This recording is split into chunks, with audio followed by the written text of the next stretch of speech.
लोग हैं जो अपने घर में भगवान का जो स्थान है, तुम्हारे घर में जो भी भगवान विराजमान है छोटे से मंदिर में, उस मंदिर में रोज कितने लोग दिया लगाते हैं? हाथ उठाओ जरा। सब लगाते हो दीपक? रखो।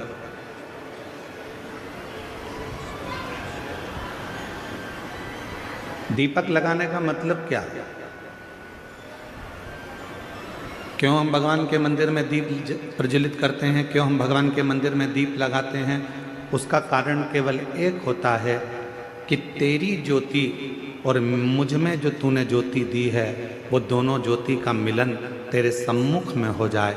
जब मैं ये ज्योति प्रकट करूं तो हे मेरे भोलेनाथ, हे मेरी माँ जगत जननी दुर्गा भवानी, हे मेरे कृष्ण कन्हैया, हे मेरे राम, हे मेरे बुढ़ादेव, ऐसी कृपा करना कि तुम्हारे भीतर की जो ज्योति है इस मेरी आत्म ज्योति का कल्याण करे और मुझे संसार से आनंद कराकर मुक्त करे। दीप लगाना, दीप प्रकट करना, ज्योति जलाना, ज्योत जलाना या दिया लगाना, ये हमको एक अलग से ऊर्जा देता है, ऊर्जा देता है। एक बार हमने कथा में कहा था, आप लोगों को याद है कि नहीं वो पता नहीं, और मुझे विश्वास है कि कुछ लोगों को तो याद होगा। एक बार हमने कथा में कहा था कि तुम्हारे घर में जो पुराना दीपक होता है वो बहुत काम का होता है। जो पुराना दीप होता है, 50 तरह के दिए मत बदलो। तुम्हारे घर में जो दीपक है, 2 दिए, 4 दिए, 6 दिए ऐसे रख लो जिन दिए में आप बत्ती लगाते रहें। कभी इस दिए को अपने साफ करने रख दिया, मांझने रख दिया, घसने रख दिया, तो दूसरे दिए में बत्ती लगा दो, दूसरा मांझने गया तो तीसरे में लगा। उस दीपक में इतना बल हो जाता है, क्यों?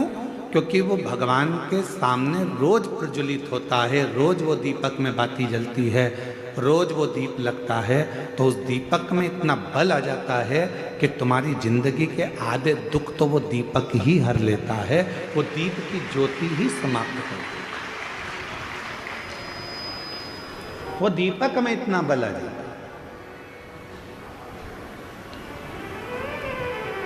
हमने कई बार अपनी कथाओं में भी कहा, कोई दीपक अगर भगवान को आप रोज लगा रहे हो, रोज लगा रहे हो, रोज लगा रहे हो, तुम्हारे घर में कोई बहुत बीमार भी व्यक्ति है और दीपक आप उसको मांझने में लेकर जा रहे हो, तो उसको एक अच्छे पानी में थोड़ा सा डाल दो, उसका पानी अलग रख लो, फिर भले आप दीपक को मांझो, मना नहीं है, साफ करो, मना नहीं है। और जो वो पानी है, उस पानी को जब वो बीमार व्यक्ति स्नान करे तो उसकी बाल्टी में उस पानी को डाल दो, जिससे वो उस पानी से जब स्नान करेगा तो उसका आधे से ज़्यादा रोग तो उसी समय समाप्त हो। डॉक्टर को इलाज करवाओ, डॉक्टर को दिखाओ, क्योंकि डॉक्टर शिव का एक रूप रहता है। हॉस्पिटल जाओ, डॉक्टर शंकर का एक रूप है, उसको दिखाओ, मना नहीं, पर साथ में उस दीप में इतना बल हो जाता है। यहाँ तक हमारा सनातन धर्म कहता है कि जिस आसन पर बैठकर आप और हम लोग भजन करते हैं अपने घर के अंदर, आपने देखा होगा एक आसन लगाती हैं माताएं, जप करती है, पाठ करती है, आराधना करती है, साधना करती है, उस आसन में भी उतना बल आ जाता है, उस आसन में भी उतनी शक्ति आ जाती है। हम जिस माला से जप करते हैं, आप जिस माला से जप करती है, उस माला में भी शक्ति आ जाती है।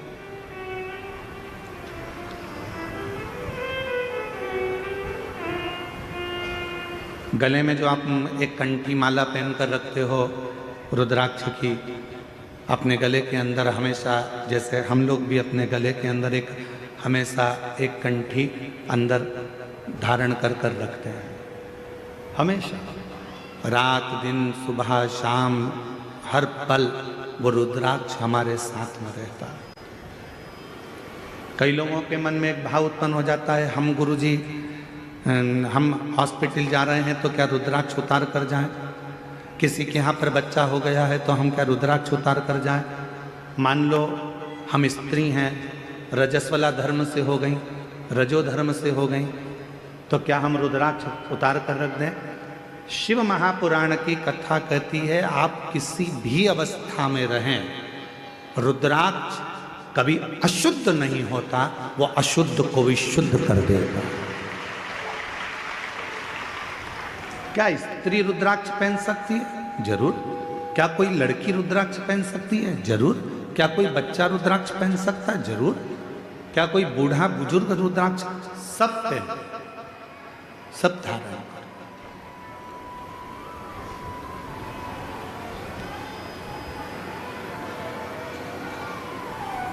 रुद्राक्ष में वो बल उत्पन्न हो जाता है। लोग सोचते हैं कि हम अशुद्ध हैं, हम हॉस्पिटल चले गए हैं, हम उस बच्चे को देखने चले गए हैं, हम अशुद्ध हो गए। ना ना ना, रुद्राक्ष आपको हर पल शुद्ध करता है, हर पल शुद्ध करता है। जैसे भगवान के भोग में तुलसी डाली जाती है, बिना तुलसी के क्या भगवान भोग स्वीकार कर लेते हैं? जम के बोलो, नहीं करते। भगवान को अगर भोग स्वीकार कराना है तो भगवान के भोग में तुलसी डालते हैं। भगवान के भोग में हम प्रसाद में तुलसा दल डाल देते हैं, जिससे भगवान उसको स्वीकार कर लेते हैं। उसी तरह भगवान भी, जिसके गले में रुद्राक्ष है और जिसके गले में तुलसी की माला है, भगवान भी देख लेता है कि मुझे इसको स्वीकार करना है, ये मेरा अपना है, इसको मुझे स्वीकार करना है, ये मेरा अपना।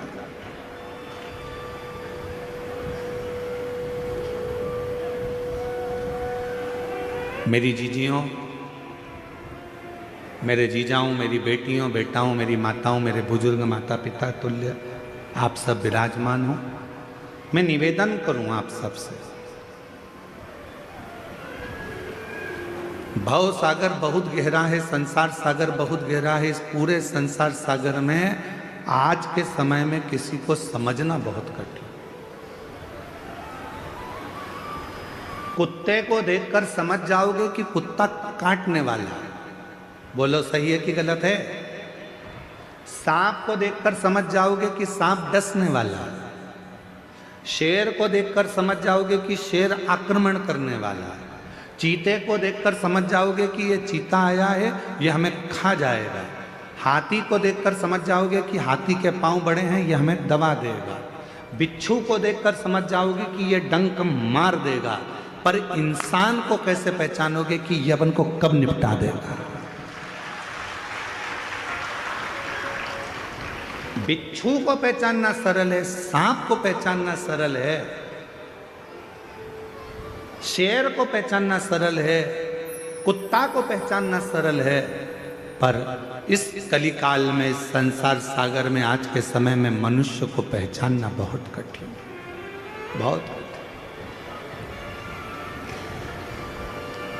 और देखो, कुत्ता को रोज अगर अपन रोटी देंगे ना, तो कुत्ता भी दो महिला के पास में बैठ जाएगा, काटेगा नहीं। रोज रोज रोटी दो कुत्ता को तो वो कुत्ता भी नहीं काटता। लोग कह देंगे वो काट खाएगा, नहीं नहीं वो अपना पालतू है, वो नहीं काटेगा, वो नहीं काटेगा, पालतू है। कुत्ता को रोज रोटी देंगे तो वो कुत्ता काटता नहीं है। पर आज का संसार ऐसा हो गया कि पूरी जिंदगी आपने किसी को दे दी, पूरा धन आपने किसी को दे दिया, पूरी प्रॉपर्टी आपने किसी को दे दी, उसके बाद भी लोग काटने को तैयार बैठे हैं, आपको नुकसान पहुंचाने को तैयार।